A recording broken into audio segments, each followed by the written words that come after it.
Well, I'm not going to leave you alone. I want you to get mad. I don't want you to protest. I don't want you to riot. I don't want you to write to your congressman because I wouldn't know what to tell you to write. I don't know what to do about the depression and the inflation and the Russians and the crime in the street. All I know is that first, you've got to get mad. You've got to say, I'm a human being. God damn it. My life has value. Start the uprising. Let's start the uprising. It's time to uprise. It's time to uprise. Yeah.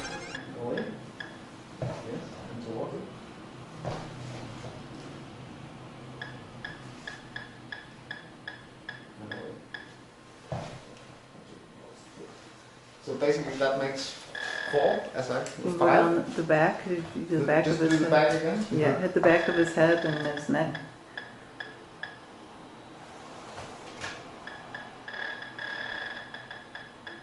Try to walk silent. Yeah.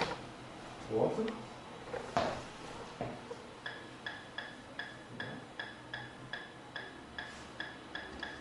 Silent. Yes.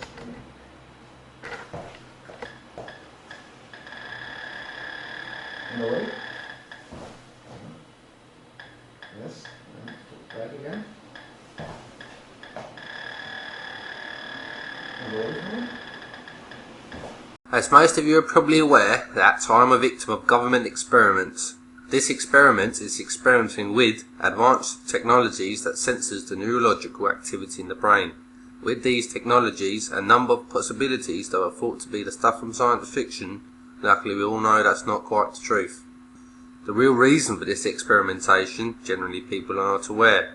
These things are some of what I'm going to tell you about in this video. First of all, I would like to explain in detail how this experiment is built up. And to give you a better understanding of this, and so you're not just hearing it from me and my own encounters with these technologies and the methods and techniques which are used in combination with these technologies. I have a number of leading experts in this field from different interviews speaking about the same capabilities and methods and techniques which are used alongside these technological experiments. And I will also throughout this video show declassified documents and pattern numbers and even mainstream publishments on these issues to make it absolutely clear that these technologies of various sorts are being used and produced. The same goes for the methods and techniques. There are many documents that explains these methods and techniques that have been and are being used, are well established facts. There can be no argument about this. First of all, I think it would be best to get a better understanding of these technologies and their capabilities. And I will have to take you down a rabbit hole. The first rule that these people have that are using these advanced neurological technologies is that they have to have plausible deniability. So everything they do, there has to be a way out of. The way they do this is always to blame the victim that they are inflicting. There are a few steps that always in these cases are the same. Scripted is the best way to explain this. One is to try to make the targeted victim appear mentally disturbed, and that is probably the easiest thing to do for them, because these technologies are covert technologies which cannot be heard or seen by others than the targeted victim. And this is always the case, but not in my case, and I will get into this much later on in this video. In every cell phone signal there is a kind of noise also. Yep. And that they can modulate the noise and put in information to influence your mind or also get back information. Oh, that's done. Yeah, they're using that in shops. And a shop was taken to court, and it was in the United States,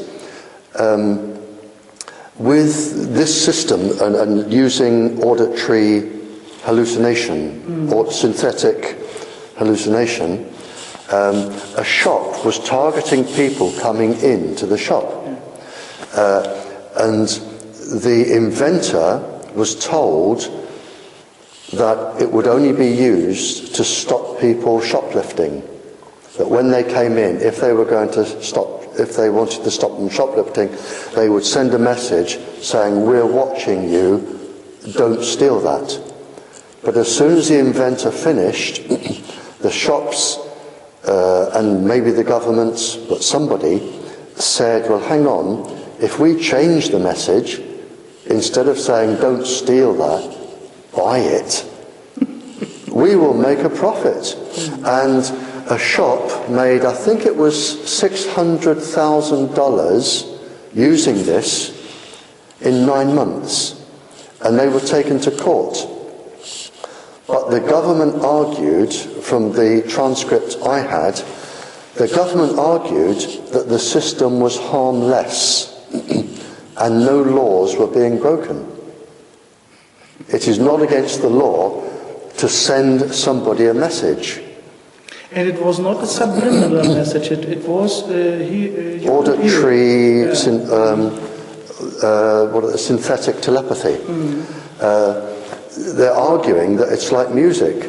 The message goes into the brain and you hear music. And the lawyers couldn't find a charge because it wasn't against the law. And the government scientists said, well, as far as we're concerned, all of this is safe. Because they use it, they have to say it's safe.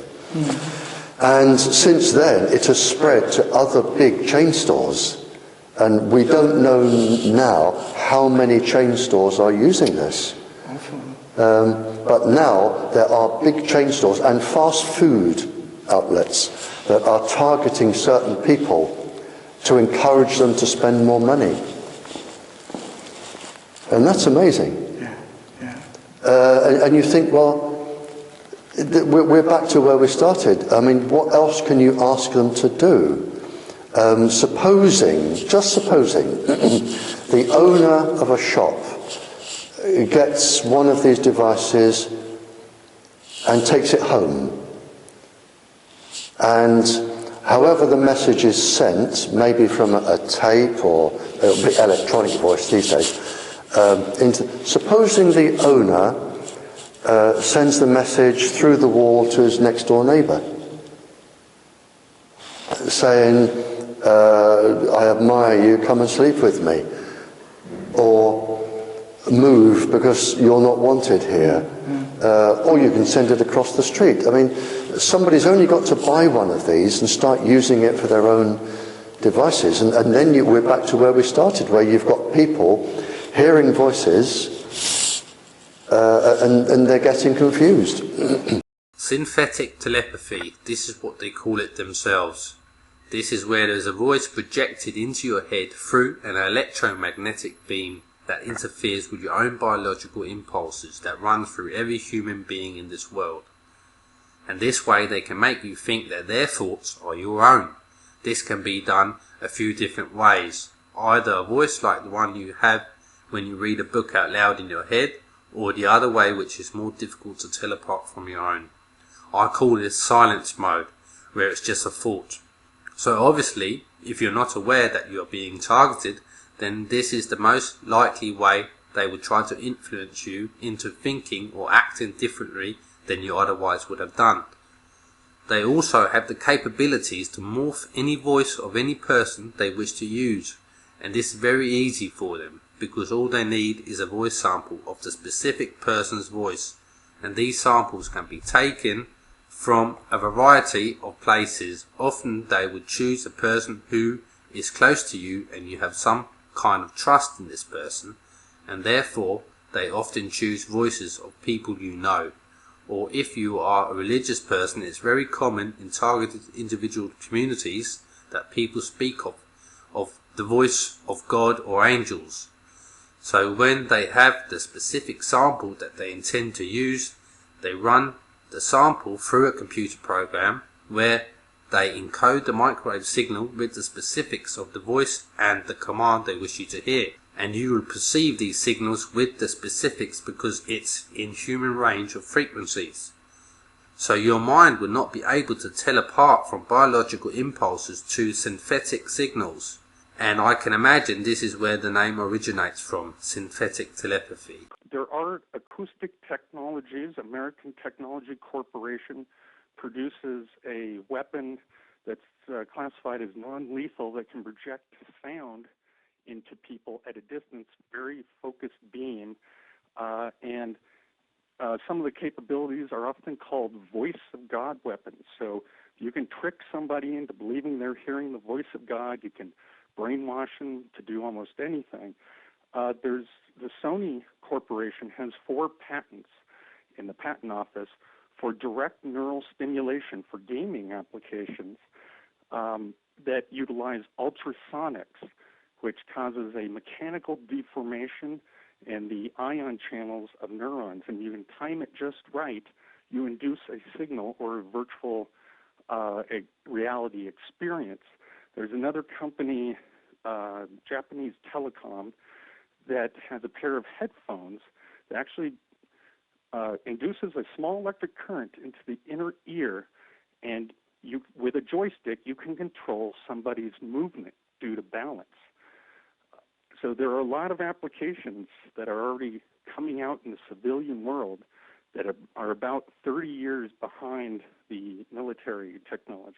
And now the information is coming out. The things that we thought were theories 10 years ago are now things that they brag about on Defense Tech and other related publications. They can use these technologies other ways than just project voice and sounds, because all these technologies work around the same principles. So all they're really doing is changing the modulations in which the pulse frequencies are being modulated to specific purposes. There is 1 to 600 different pulse frequencies, and all of these many different pulse modulations have a specific purposes, which all of them affect the human mind and body in different ways. I will mention some of these to give you a better understanding of these technologies. They can affect any human emotion, everything from anger, fear, confusion, disorientation, depression, paranoia, the inability to think, a lack of motivation, depression, the inability to make decisions, sadness, happiness. All the pulse frequencies can be set to cause drowsiness, sleeplessness, lethargic, suicidal tendencies, manic behavior, hyperactivity, hallucinations, auditory and visual, or they can affect any other brain-body organ function by stimulating the specific parts. Like, if they want you to produce more adrenaline, they would stimulate the adrenal glands with a pulse-modulated frequency that will make you produce more adrenaline. And the same goes for dopamine levels in your brain or any other gland or chemical producer in your body. So this can really have a profound effect, because we all naturally produce these chemicals in our bodies under different circumstances, which can and is being manipulated with these technologies for all the wrong reasons. Let's say they want to affect any other human function, this is possible too. Like the heart, for example, they can cause you to have a slight change in heart rhythms, or if they want to target the motor complex in your brain where your movement is being coordinated with your nervous system, this can affect your movement. Same goes for any other brain region to have the desired effect.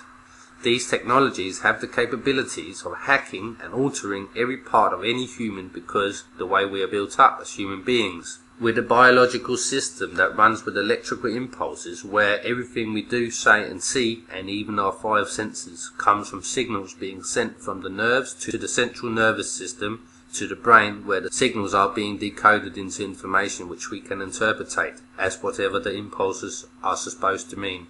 Modulate this information on the carrier wave. Do you know whether they modulate the amplitude or the frequency? They can do either. They can do either. If you modulate the amplitudes, you will get more energy.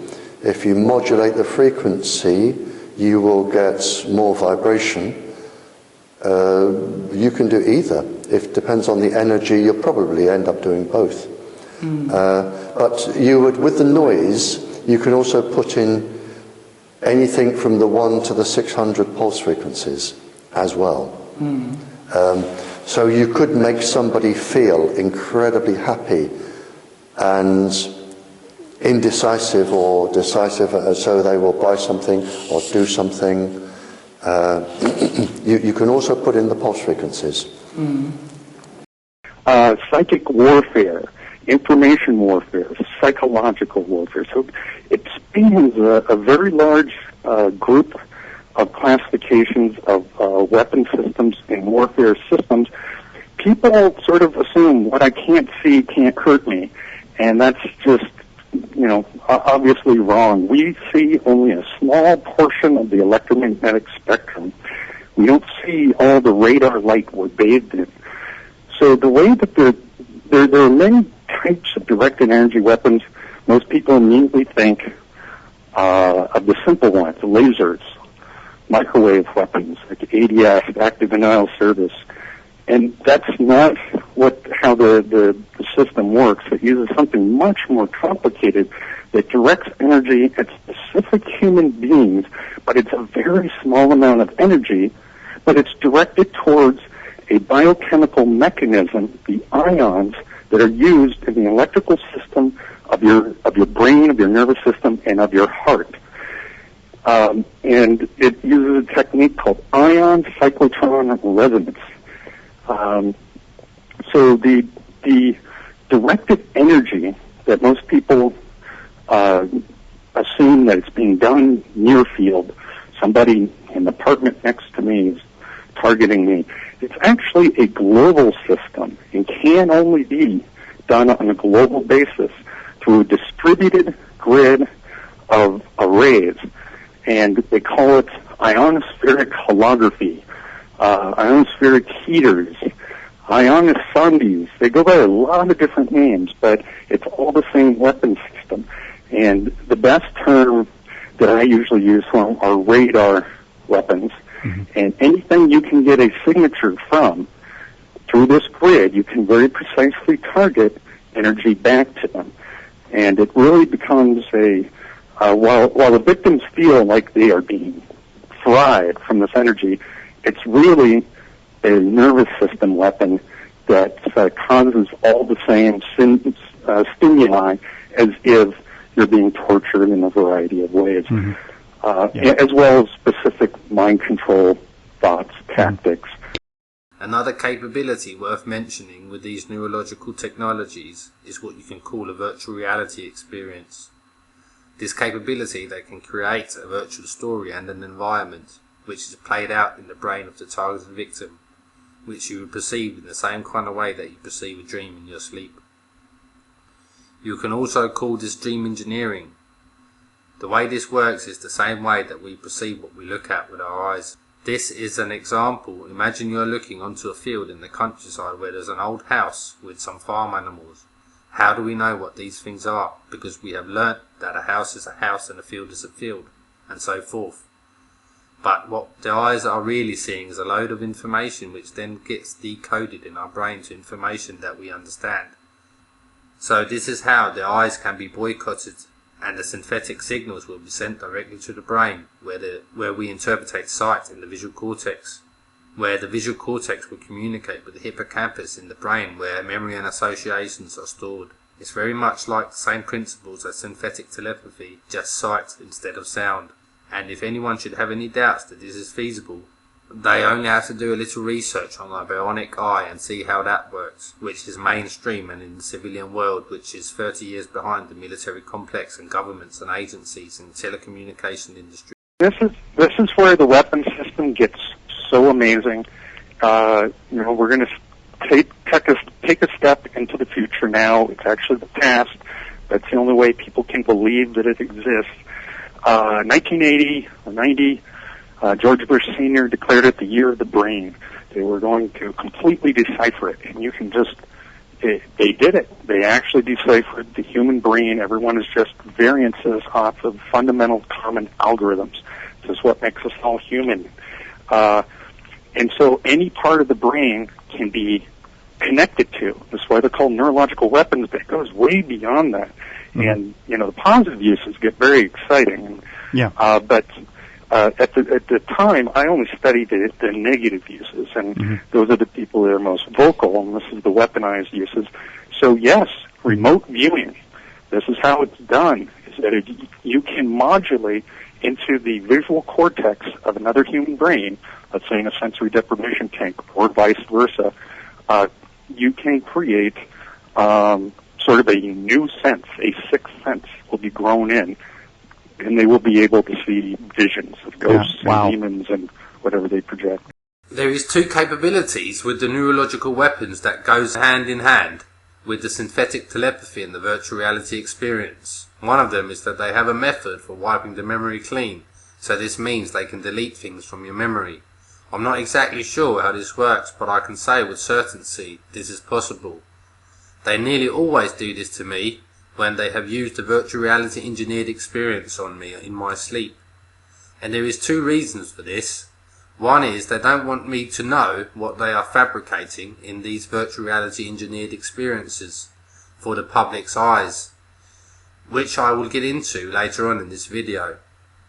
And the second reason is that they are trying to imprint these fabricated stories in my mind, which is another capability that they use.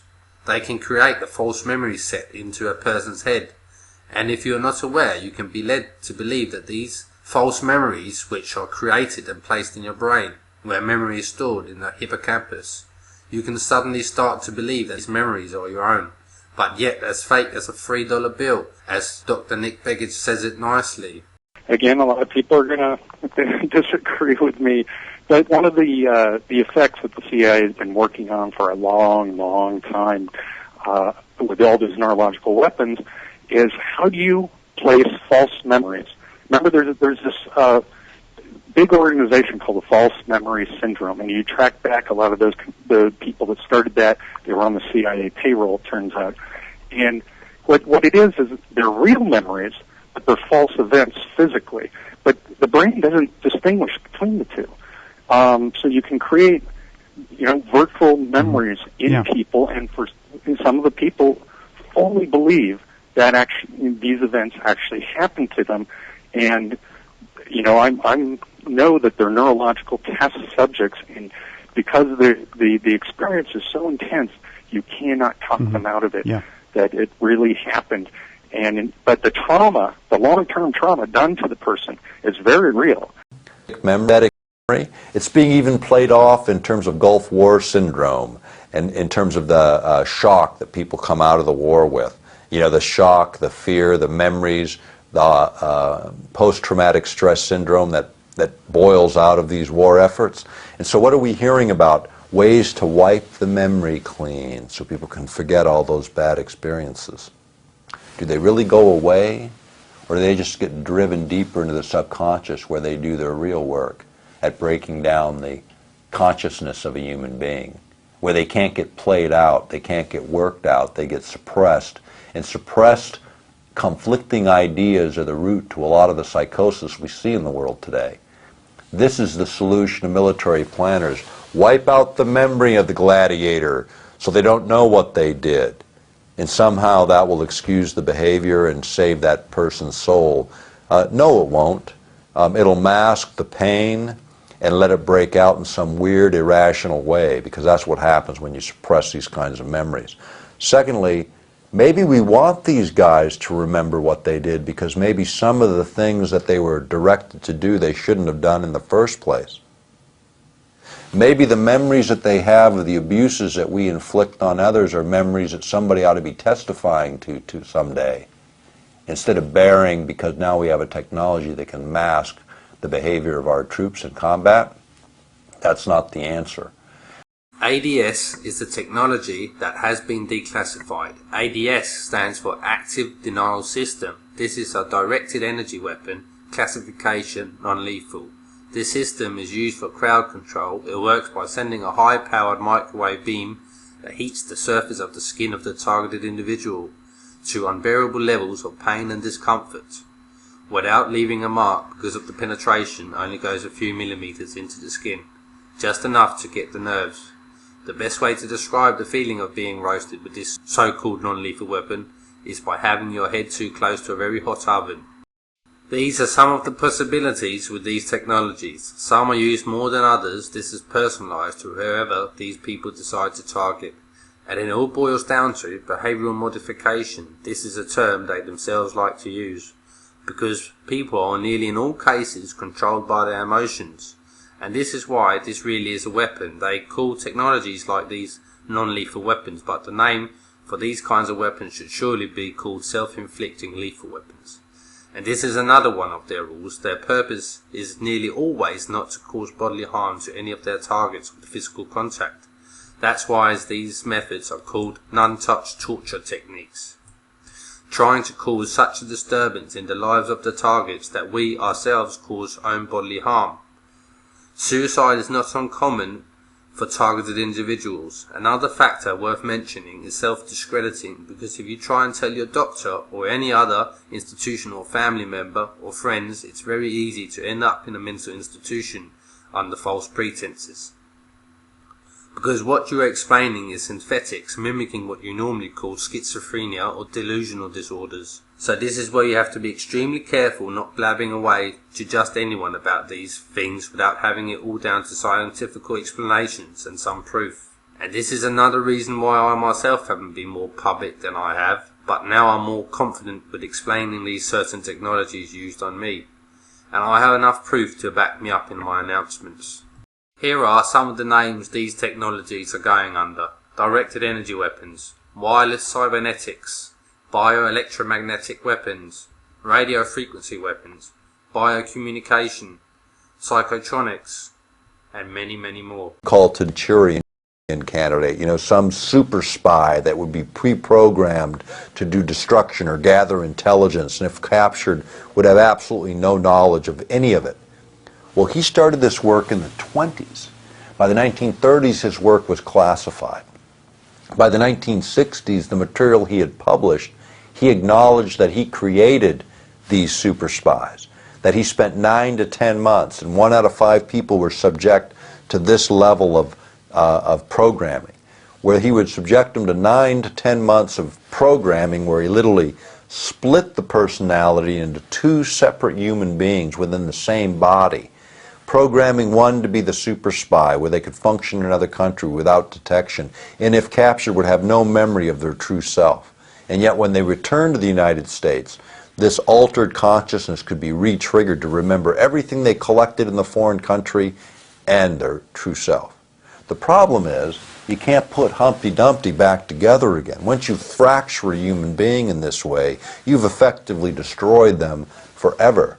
He believed this was a good idea, and he advanced this technology. In the same material that he published advancing the idea that using LSD to alter people's consciousness for mind control experiments was legitimized and reasonable and a good thing.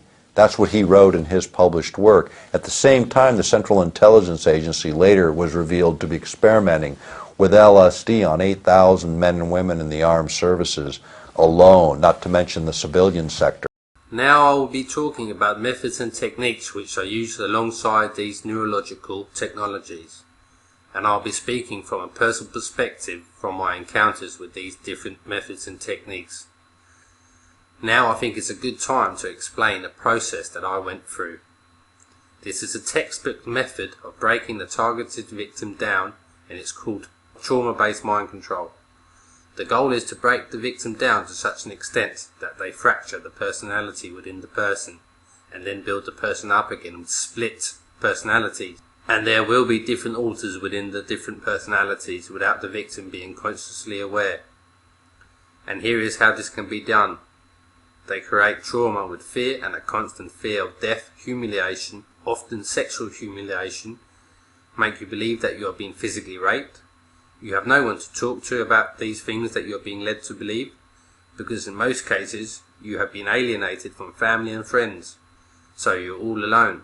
And while you're undergoing this psychological torture, they use other methods in combination.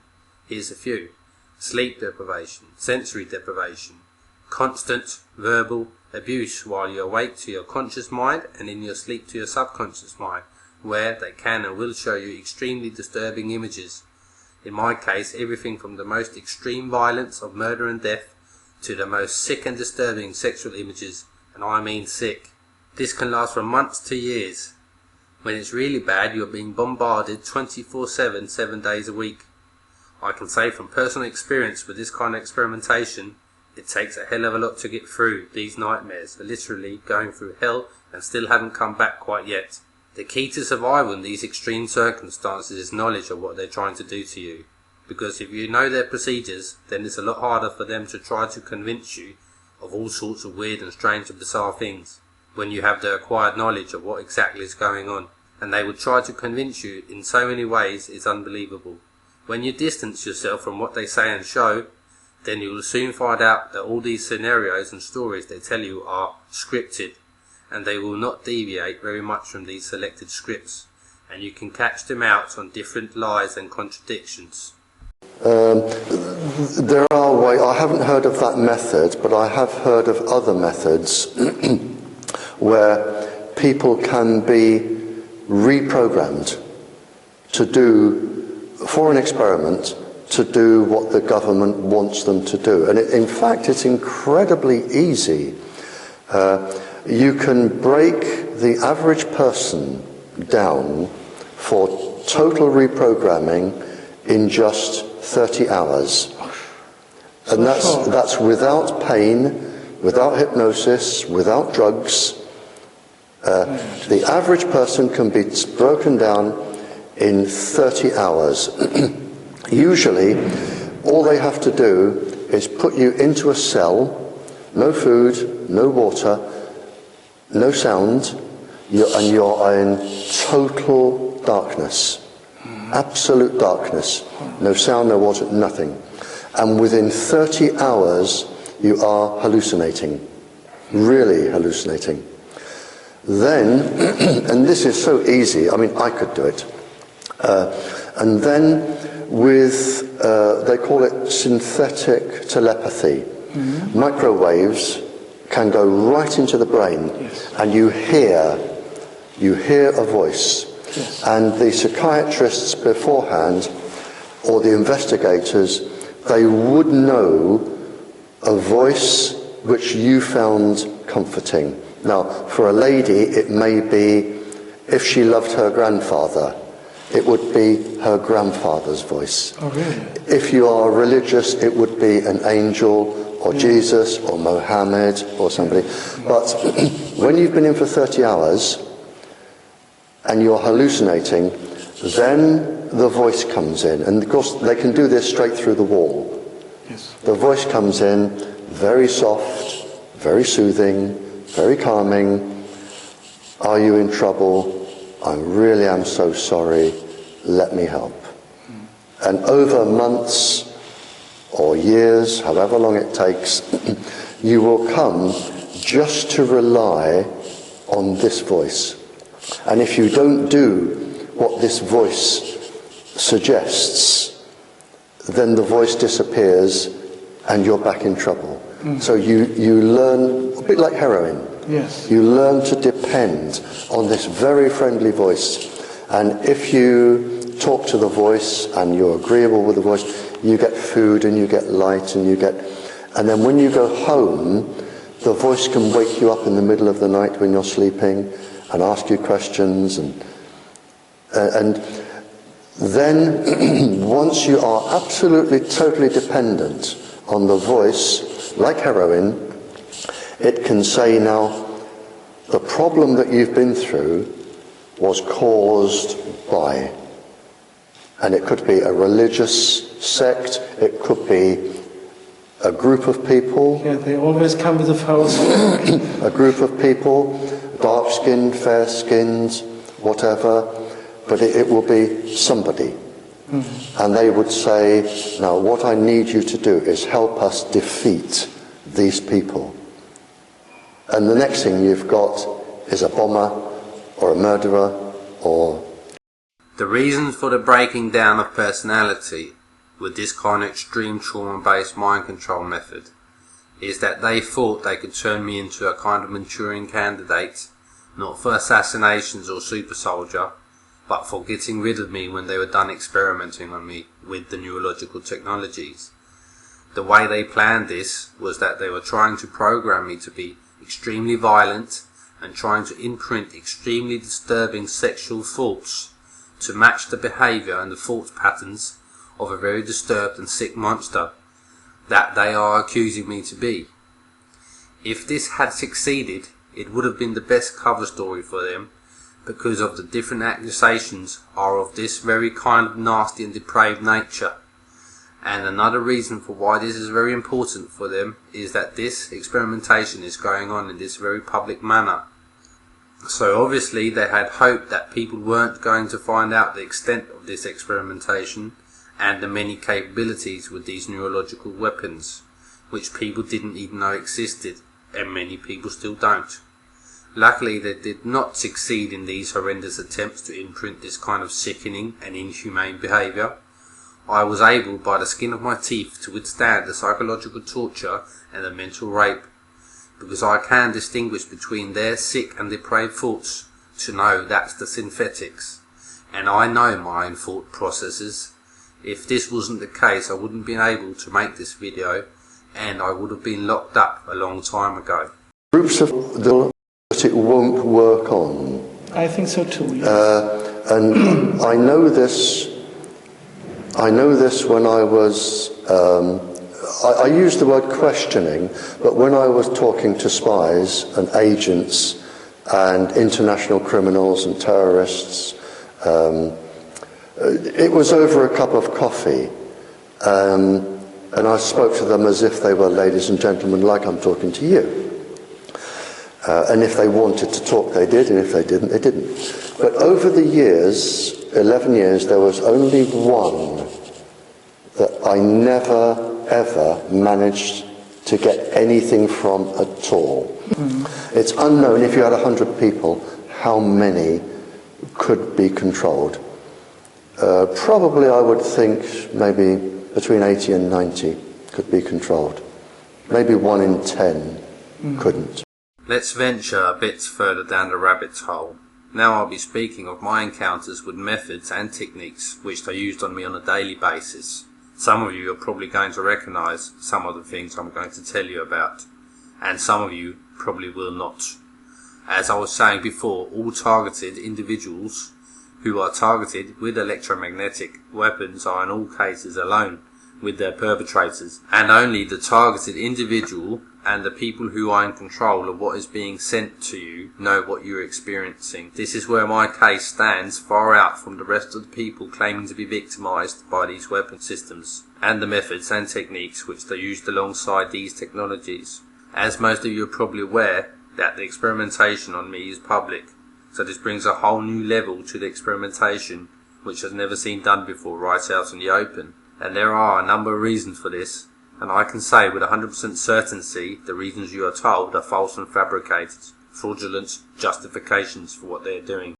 Another important topic that I'm going to cover in great detail is the infamous Cointelpro, which is known from the 50s and the 60s and the 70s, FBI's infiltration and surveillance counterintelligence program. The techniques from this program are still being used today, only now the program has had an upgrade to match the technological times we're in. And in most cases, these neurological technologies, especially synthetic telepathy, is being used in combination with the Cointelpro. This is certainly the case in my case. Most people know these techniques as gang stalking, gaslighting, street theatre, but when it all boils down to is this counterintelligence program with an upgrade. This is used for a whole variety of different things to ruin people's lives with different campaigns of different sorts. Here are a few of their tactics: discrediting, disinformation, propaganda, conquer and divide, infiltration, framing, setting people up, falsifying documents, snitch-jacket, false accusations, using local authorities wrongfully, incarcerations, prison or mental institutions under false and falsified pretenses, just to mention the most used. In other words, they don't have to wait for evidence of a crime being committed. They can begin an investigation of a person. That's a really big difference right there, it's actually even a little more radical than that, Scott. Okay. They don't need an allegation. They don't need any fact to suggest anybody is doing anything wrong. They can just start investigating people on a whim under this assessment category. They can even investigate you just to see if you would make a good FBI informant. So, your conduct no longer protects you from very intrusive FBI investigations. The types of authorities they're allowed to, under this assessment category, include physical surveillance. They can follow you around from place to place, watch you 24 hours a day. They can task informants to go up and meet with you and your friends and neighbors and colleagues. They can use FBI agents acting in ruse to gather information about you under false pretenses. They can use grand jury subpoenas to get certain telephone records. So these are very intrusive authorities that they're allowed with no factual basis, no requirement that you've done anything wrong or even suspected of doing wrong. So when those were implemented in 2008, the FBI put together an internal policy called the Domestic Investigations and Operations Guide that implemented this 2008 Attorney General guidelines.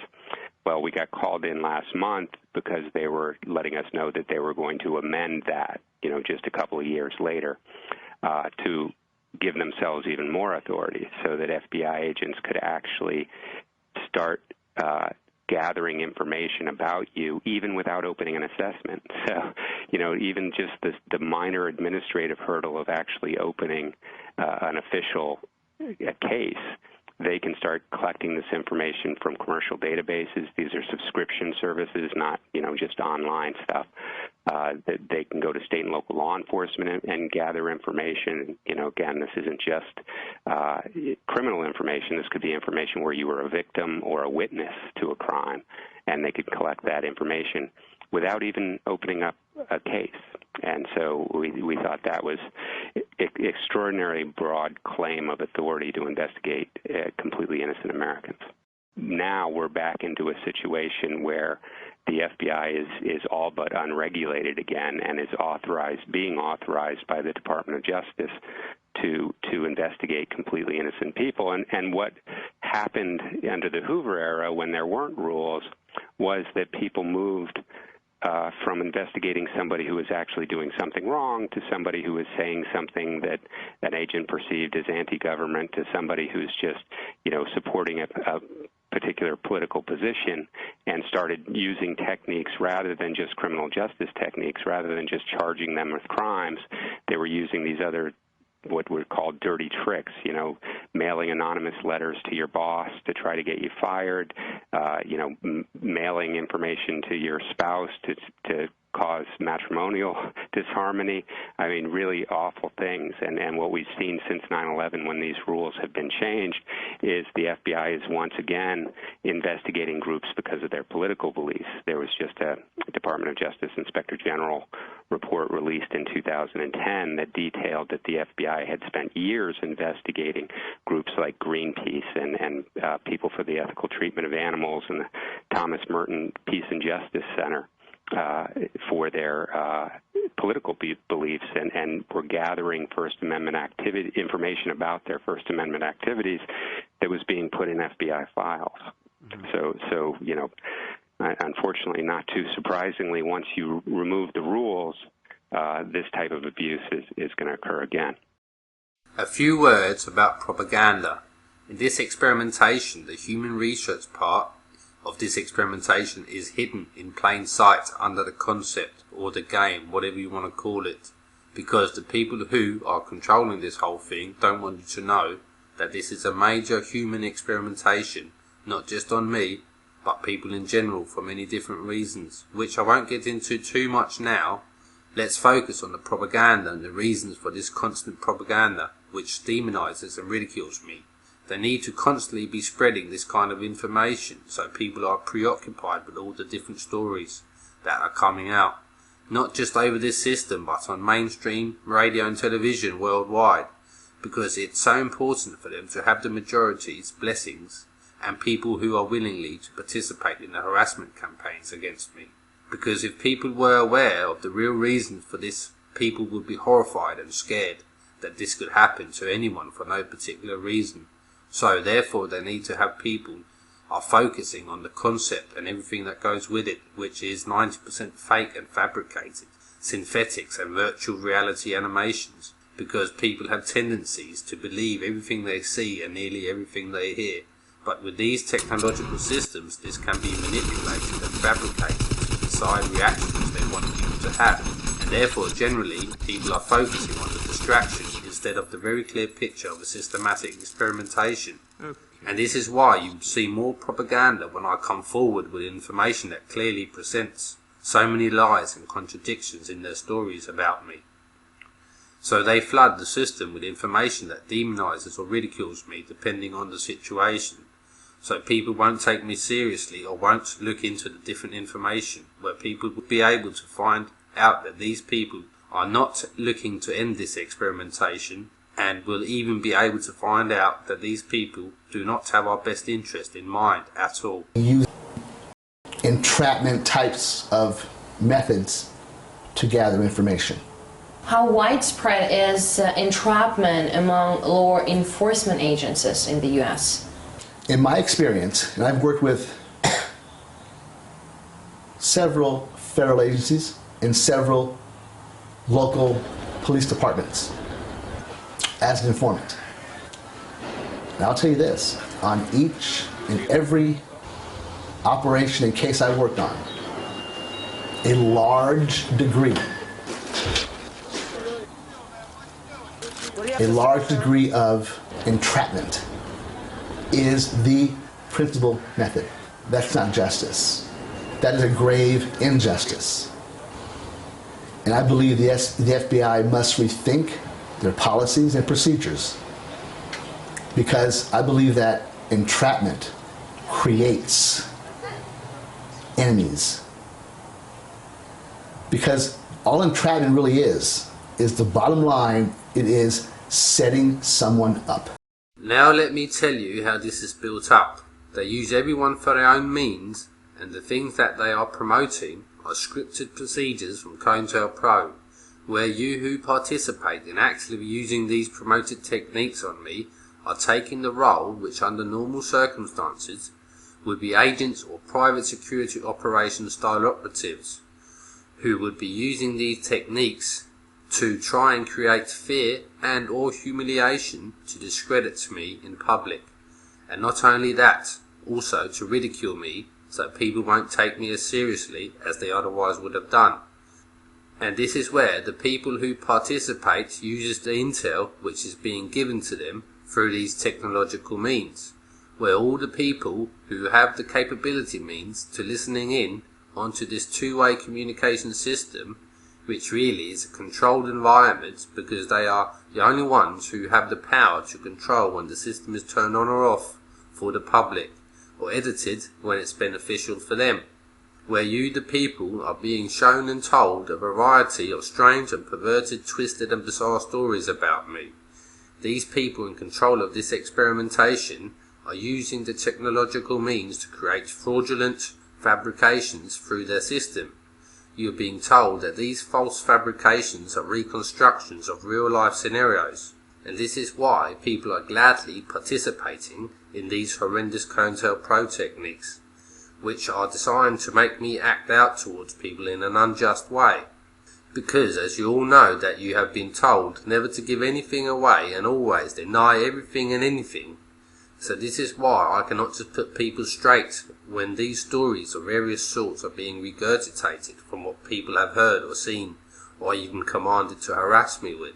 Because if I do so, there's a good chance of me being labelled as having a mental disorder, and they would force me into a mental institution where I would lose all my human rights as a human being, and they could freely experiment on me further without even breaking the law, where I would most likely suddenly disappear or die under mysterious circumstances. And this is their goal with using common people to act out their techniques for them, and they would have plausible deniability because they are not involved physically speaking, and obviously they will deny having anything to do with what is going on over this system. So this is how this experimentation on me with these technological means can be ongoing, because they do not want to pursue their own accusations against me in the court. So therefore I never have the opportunity to rinse my name from these very vicious and strategical accusations of being some kind of pedophilic monster.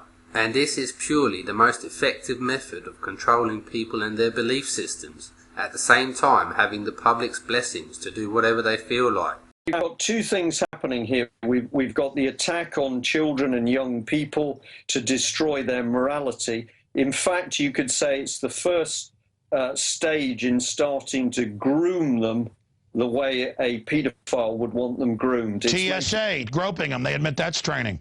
Yeah. Now, the other thing that's going on, of course, is that the practice of paedophilia, of child abuse, is actually a weapon that the other side uses to control people. And what I can say is that when I joined the Navy back in 1972, you were taken through a security vetting process. They wanted to know whether I was a womanizer, did I use drugs, did I get drunk? What the security services were looking for were any dirty little habits that could then be used to blackmail me.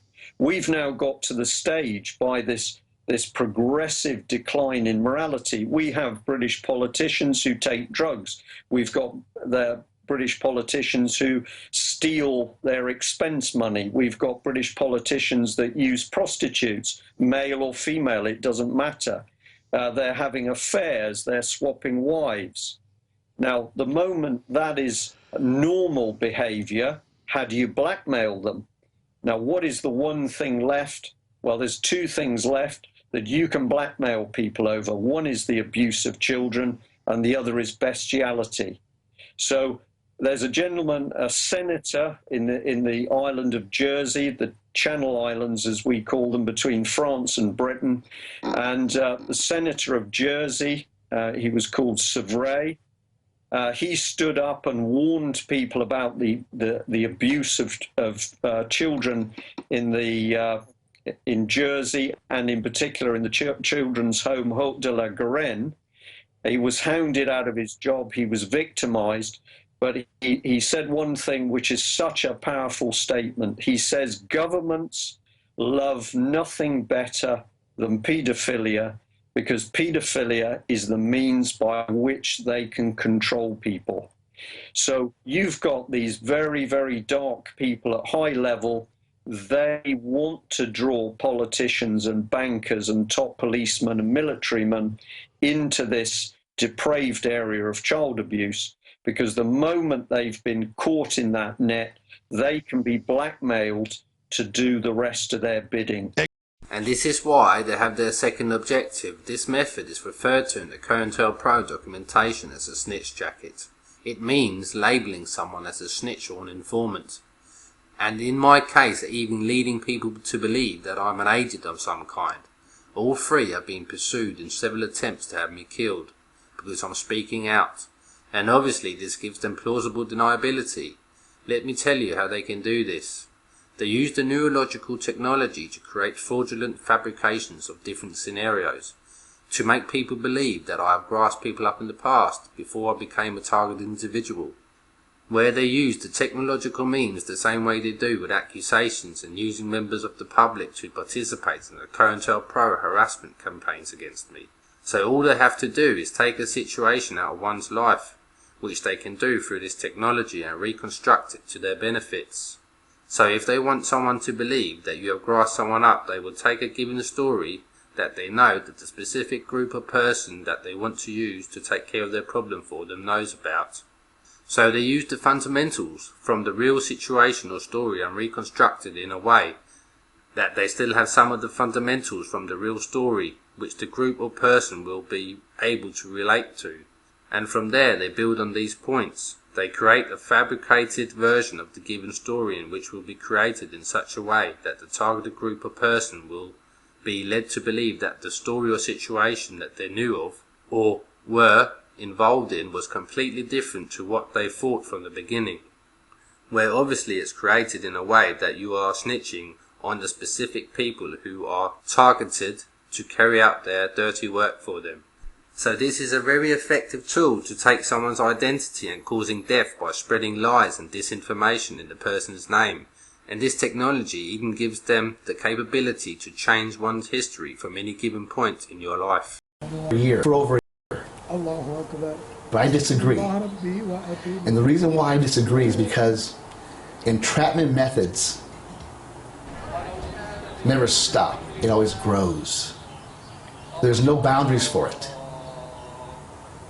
If I can seek out an individual and get them, coerce them in some way to do something they normally wouldn't do, that behavior from the informant only grows into more of a violation, more severe violations of the civil rights of Americans. So I think entrapment alone must be stopped. Did you use any information that you acquired to create other informants? Yes, that was part of my role on Operation Flex. For example, in my conversations or in their private conversations, let's say certain things would come up, like if a Muslim man was married and he had a girlfriend, a mistress. The FBI would use that information to blackmail that individual to become an informant. Or if someone perhaps had a different sexual orientation, the FBI would use that information to blackmail them to become an informant. Or a certain youth, if they had recreational drug use or desire to use certain narcotics on a misdemeanor level, the FBI would use that to blackmail them to become an informant. Another Cointelpro technique, which they often use as well, is the instigating technique. They provoke other people around me in my name to make other people act out towards me. This can be in the form of violence or provocative behaviour to cause a reaction in the same kind of manner. So if this technique succeeds, then the chance of escalating conflict between me and the third parties are much higher. Obviously this is their goal, because then they can come in and take advantage of the situation they have created. This is a classic problem reaction solution recipe, and in my case this is very easy for them to do. They just have to present themselves as me, because no one really has a chance of knowing who's saying what. So this can quickly lead to dramatic situations where they are the puppet masters, where they can sit back and wait for an opportunity to occur. And since everyone has the means to listening in onto this two-way communication system, they take full advantage of this technique. They use this kind of strategy towards people they think are not following their guidelines that they have set, or whom are too passive in their harassment campaigns against me. So they are really pushing and harassing other people into harassing me, because no one likes to be harassed or provoked. So I often see people from the general public who are really just minding their own business and not getting involved, being pushed extensively until they join in with the other people whom are harassing me with Cointelpro techniques, as explained earlier on. Another observation, same kind of strategy, is they often single people out whom are men and look like they could have a temper, and or they have observed over time that they have a slight tendency to be easier to be pushed into doing something that they otherwise wouldn't have done. And of course anyone that has the means of listening in onto this two-way communication system also are giving out their own biological prints. And when I say biological prints, I mean they have the ability to read your emotions if you're either in an agitated state or in an angry state or any other emotion that gives out high level of energy. And these agitated states of emotion, our bodies are producing slightly more heat, which all people do when we are in different emotional states. So they really have the means to push people far beyond what is normally considered possible without even being there physically. This is a frightening reality we need to be facing. After 9/11, some other interesting ideas started being fielded. One of them was utilizing the knowledge of the brain to really look at, in the same way you walk through a metal detector to find out whether you're carrying the gun. The idea was being put forward by a group of electrical engineers that what we could do is capture the signal intelligence. In other words, the brain activity of those passing through a receiver, so that we could actually look at people that were experiencing high degrees of agitation or fear, the kinds of emotions that might make someone more of an interest before they board a plane. Although I think a lot of people have fear of flying, so you'd get a lot of false reads as well. But these are the kinds of ideas that are being kicked around by military planners around the world. The dangers of non-ionizing radiation. Something else they don't want you to know, that this system runs on signals which are in the electromagnetic spectrum, which means these signals being sent to you are non-ionizing radiation, which can cause a range of different health effects. And there are set guidelines that have to be followed by international and national law. Some of these health effects are the risk of cancer, tumours, neurological disorders, behavioural changes. There is a chance that women and girls can be severely damaging their ovaries, especially in girls because they have not fully matured yet. And if this happens, they have genetically done damage for the following generations to come in the same family tree because of the non-ionizing radiation. I will show the guidelines are documented facts on these health issues, where you see that the guidelines show the maximum exposures between 6 and 30 minutes maximum. So how governments are allowing this to go on without even telling their populations of the dangers which can follow is an absolute disgrace. And this is just by listening in onto this two-way communication system. This is another reason why this concept and experimentation is not just about me and these fabricated accusations. As most of you should know by now, it's a whole lot bigger than that and a lot more complicated than the eye seems to see. I think this is a very important issue to let everyone know of. For microwaves, you don't. They will just go straight through your house. And of course, what people don't understand is if they're going straight through your house, they're also going straight through you. And is that dangerous? We're told by the government that they're safe. Is there scientific proof to show that they're not safe? There are some 8,300 papers, to my knowledge, going back to 1971, where it was proven in government documents that low-level microwaves will cause injury. The main symptom for microwave sickness, it is usually suppression of the immune system first, followed by neurological problems where the brain is being affected, depression, suicidal tendencies. You will have more colds, more coughs, longer colds, longer coughs. And then at the other end of the line, if you are unfortunate, lymphoblastic leukemia or something in that area. It affects, in order of people, it is always the embryo and children who are affected most seriously and first, followed by women, without being sexist, because they have very complicated hormonal systems that are affected by microwave technology. Then usually the sick and the elderly, and finally fit young men. So there is in fact an established pattern for microwave sickness.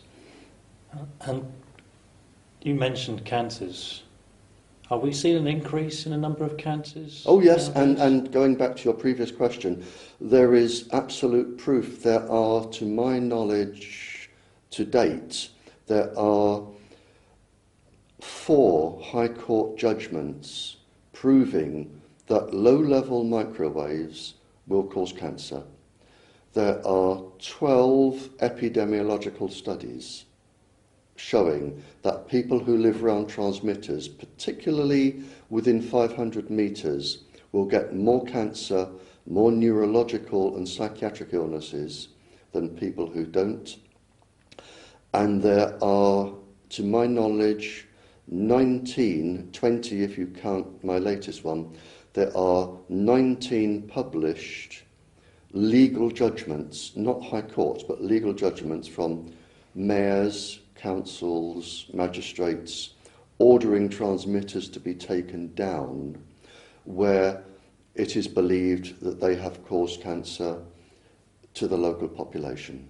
So there is lots of proof, and 2 of the epidemiological studies, And by that I mean, for anyone who's not sure of the word, a study for about 10 years, studying all of the doctors' records, all of the populations. 2 of them were carried out by the industry itself on its own product. And its own conclusion was that these microwaves can cause cancer. So there is plenty of proof, government proof, legal proof, research proof. There is enough proof as to win high court cases, and people are.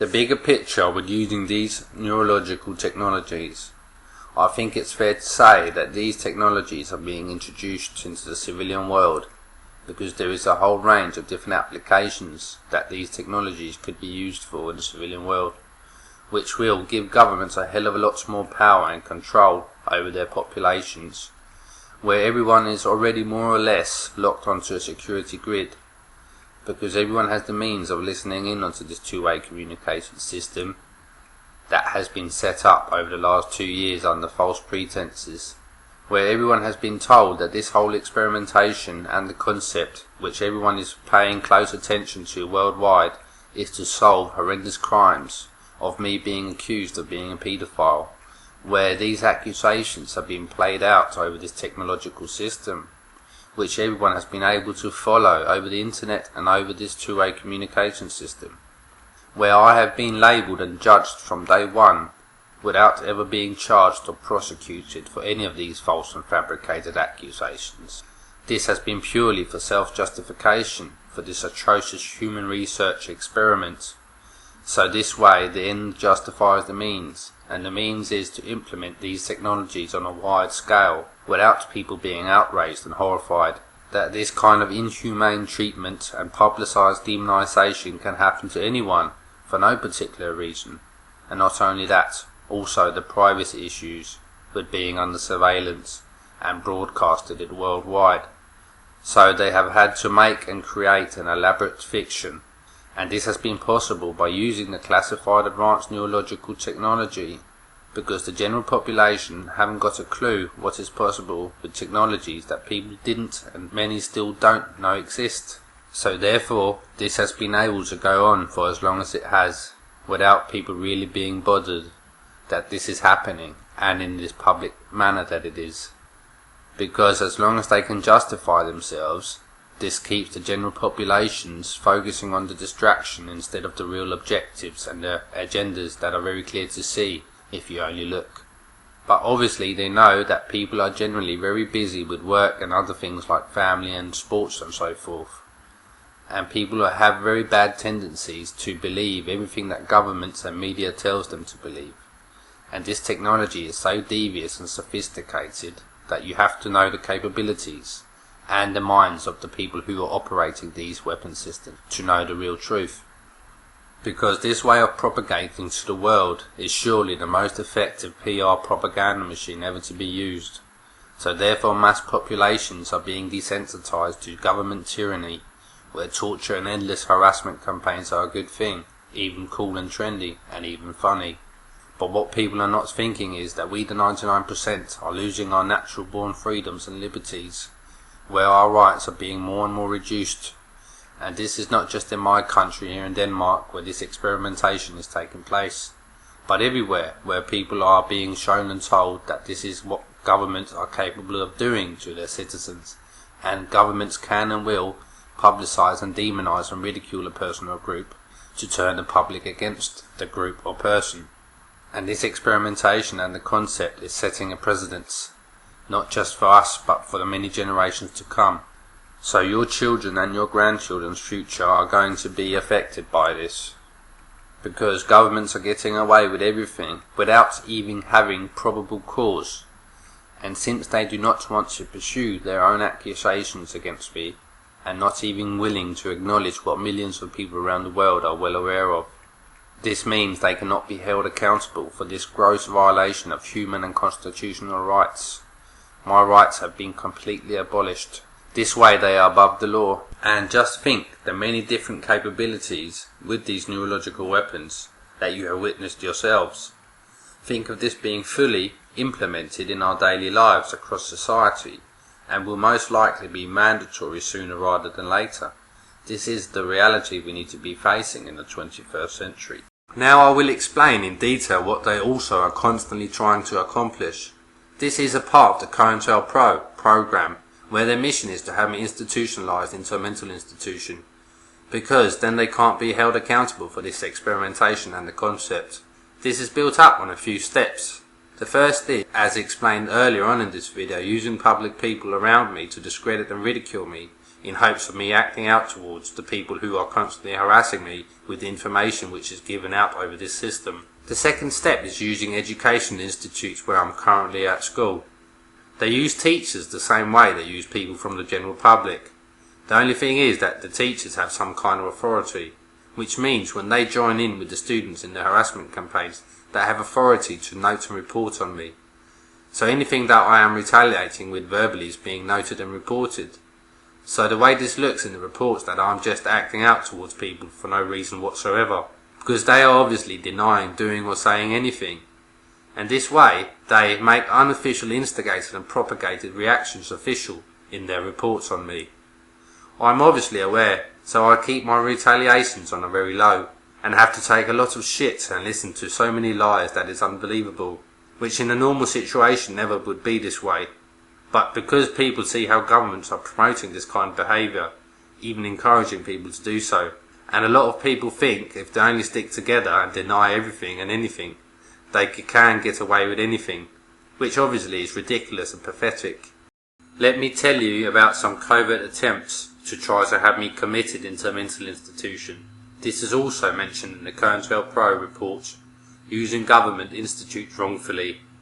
In these attempts, the job centre was falsifying reports on me, with the purpose of labelling me with having some kind of mental disorder. And not only that, tying together some of the unofficial information and accusations together in this report officially, without ever even had talked to me about any of it. They actually went so far to say and write in the report that I was made aware of this information which was written in the report, without me even knowing anything about anything other than about study and my future possibilities with an education and so on. And I obviously have proof of this, which I'm going to present in this video. And I have stated that fact to Job Centre on several occasions, without them ever asking to what proof I had on the falsified reports, and of them trying to label me, which is obviously not in their own best interest. And not only that, this is a criminal offence as well. So why are they not interested in knowing what proof I have? Obviously because this experimentation is ongoing in this public manner. So they know what proof I have, and know it's enough to break and destroy this whole concept and the experimentation. So they are just ignoring the information and standing by their falsified attempts to character assassinate me, and trying to have me committed under false pretenses. This gives a pretty clear picture of how high this goes in government, and their willingness to try and do anything that gives them plausible deniability. And that is even when everyone is watching closely worldwide. That's how corrupt my government is, and the people in control of this experimentation are clearly above the law and will not let themselves be held accountable for anything. Now I will be presenting documentation on all my major attempts to get to the bottom of this, with letters to the highest authorities that I could possibly address these issues to.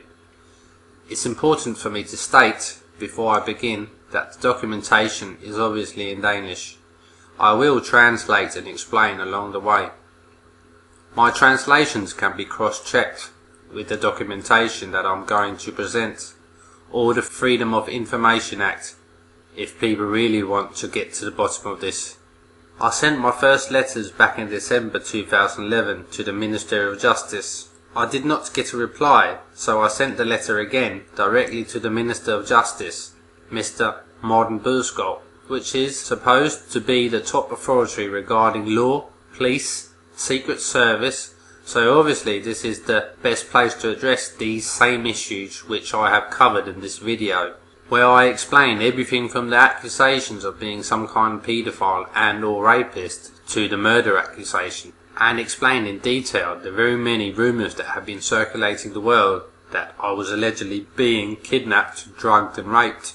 I also explained how the system works to the best of my knowledge back in December 2011, where I explained that all my conversations and movements could be followed on from the internet and the two-way communication system, which at that point I didn't know too much about. But I explained as best as I could how the fraudulent cunts were making all kinds of weird and strange and perverted and racial comments in my name. So people were judging me for what they were saying and doing to upset people. I also explained how they were instigating and promoting other people to cause me severe injury or death. I also stated that how the media was propagating the accusations and ridiculing me on national radio and television, without me ever knowing anything other than the very many different labels that I have been given, and how I have never been charged or prosecuted for any of these accusations that have been publicised worldwide. This should cover the most important bits from my letter to the Ministry of Justice here in Denmark. The reply I got was very short and incompetent, not denying any of the above statements, simply not willing to help me, and any further letters for this issue would be dealt with the usual casework ways. I could not expect a reply. A quick reality check.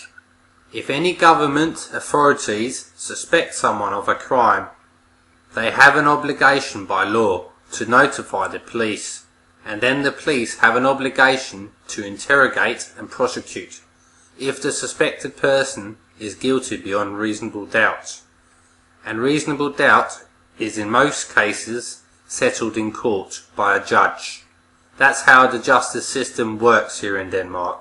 Another obligation I wrote in my letter, I suspected that it could be possible that I was being drugged, kidnapped and raped, which are obviously very serious crimes, which under all circumstances would be made an investigation of. Another important issue is the publicising of all the above statements on national radio and TV and privately is obviously not legal either. Not to mention promoting and encouraging people to commit crimes is also very serious. Anyone else doing this would get long prison sentences. And finally, but not less important, is all the gross violations of my human and constitutional rights. The next letters that I sent was back in May 2012 to the Attorney General and the National Police. The closest resemblance to the National Police is probably the FBI. The context of the letters was the same to both places, where you could say the context of the letters was less specific, but yet still specific enough to point out the severe accusations were strategically placed character assassinations to justify the use of the non-lethal weapon system, where I explained a little bit more about the electromagnetic system being used on me than the last two letters to the Ministry of Justice. I obviously explained in the letter the laws and the different conventions that should prohibit the use of these systems on civilians, and I mentioned the Nuremberg Code that prohibits any human research experiment on non-consensual people. I also mentioned how the fraudulent cunts were trying to destabilise me, to have me act out towards people, and how I was being harassed and tortured 24/7, 7 days a week. And I only wanted my life back, and I can and could answer any question that they may have had. This should cover these last two letters. The reply from the National Police was short, and really just saying they didn't have anything to do with inquiries of this kind. They recommended me to go to the local police, which is obviously not the way forward, since normal police have absolutely nothing to do with an advanced system like these.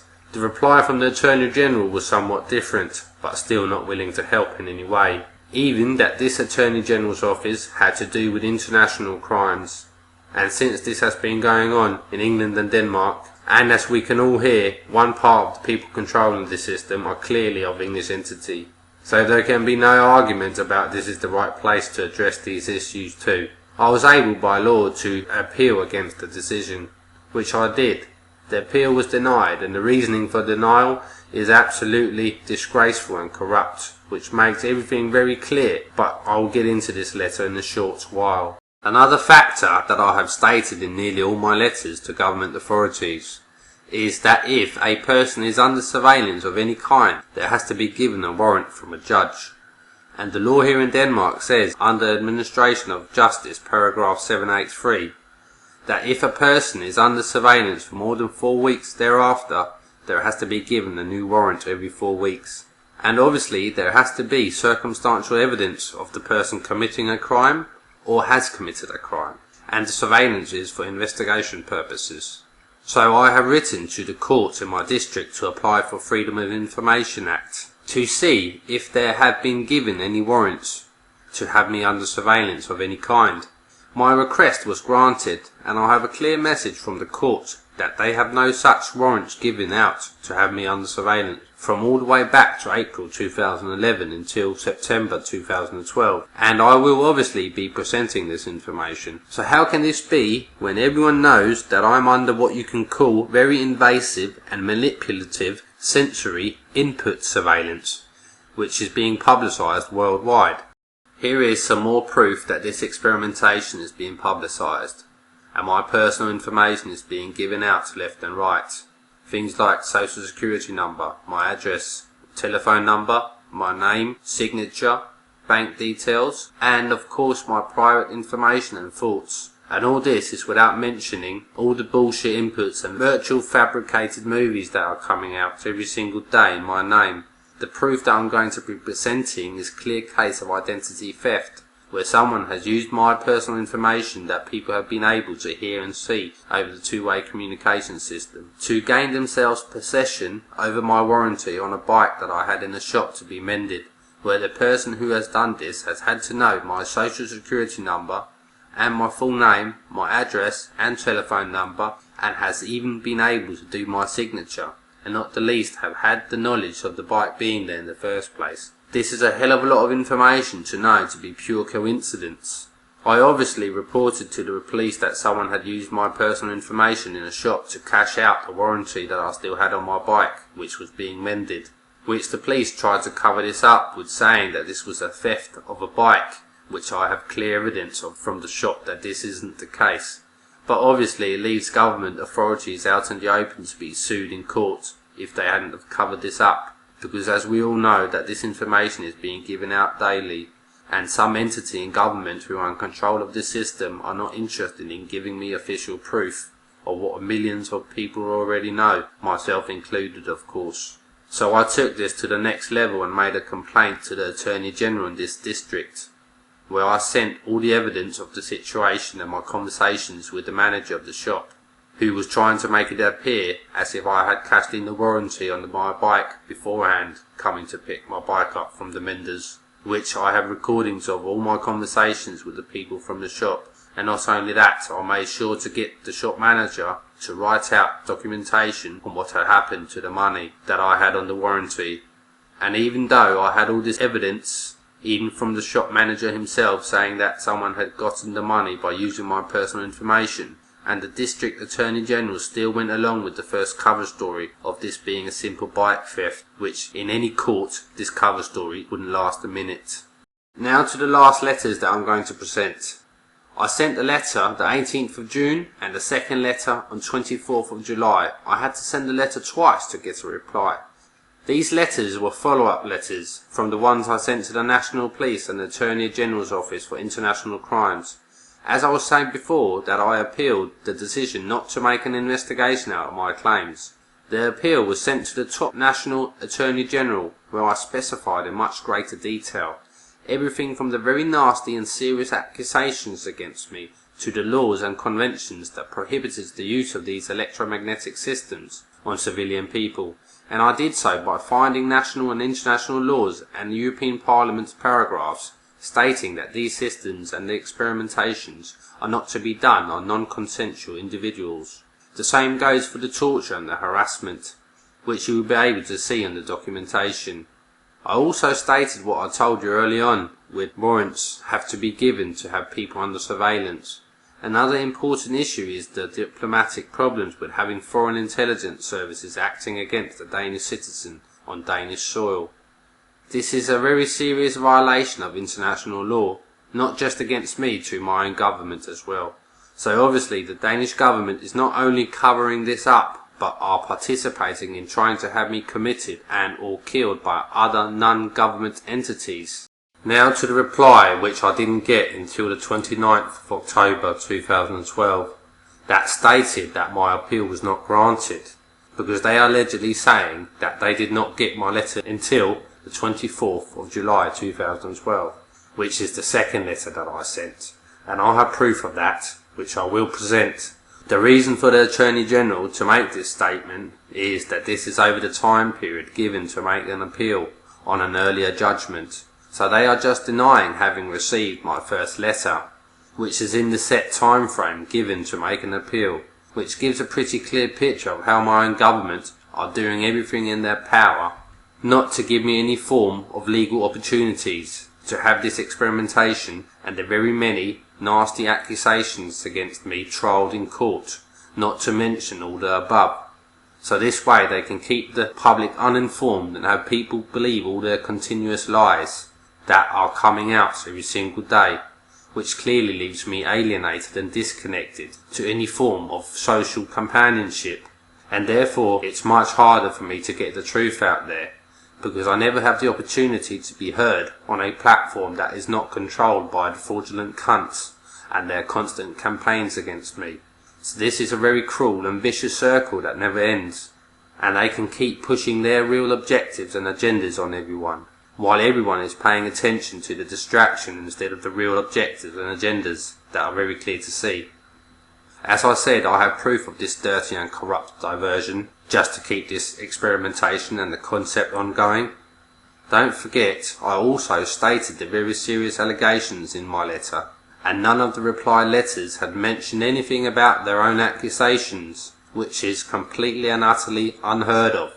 How a High Attorney General and Ministry of Justice and National Police not replying back on such serious issues, this in itself tells you everything. They are not willing even to acknowledge what they are propagating and promoting to the whole world, because these are strategically placed accusations to have the public's blessings around the world for what they are doing and creating for their own psychopathic and arrogant selfish selves, to make restrictions and reductions of our natural born freedoms and liberties.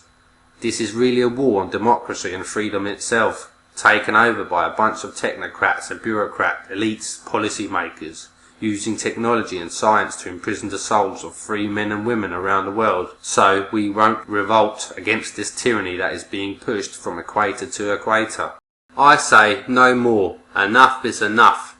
Using this system and the accusations as a political means to control people, and using me as the boogeyman that everyone needs to hate, for pushing this tyrannical dictatorship on us. I say, if they are really serious about these allegations, as they are clearly propagating, then there is no question in my mind that this should be trialled in court once and for all, so not only I can get my life back, but also so the millions of people across the globe can finally see an end to all of this pathetic and absolute ludicrous demonization and virtual fabricated movies of a very sick and depraved nature. I stand by my innocence in these matters 100%, because that is the truth. And that will never change no matter what anybody says, because I'm not only just saying this, but this can actually be proven as easily as I have proved in this video the corruption and fraud that is clearly going on.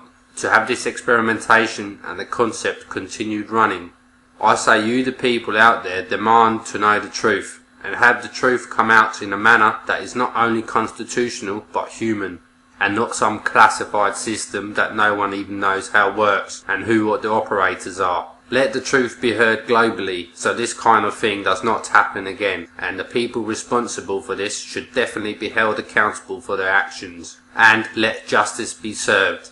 Just like to say thanks to the many people out there fighting against this tyrannical dictatorship that is happening on a global basis, that you give me inspiration to fight against this evil.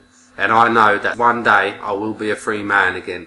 And that is definitely something to fight for, no matter how long it takes or how hard the journey may become. And freedom for me is not only just freedom for me because they have chosen to use this as a means of control on a global basis. So this is definitely going to affect these global agendas that these technocrats and bureaucrat elite policymakers are trying to set as standards for everyone. And that is not freedom or liberty in any way.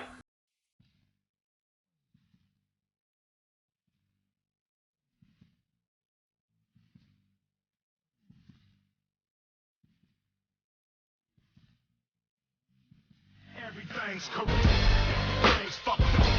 Everything's we shit. Everything's fucked up. Everything's shit. Fuck the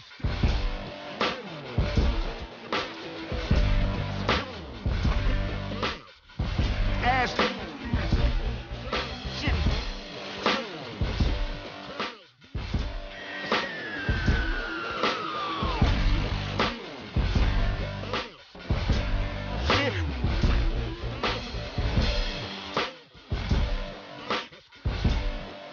Fucking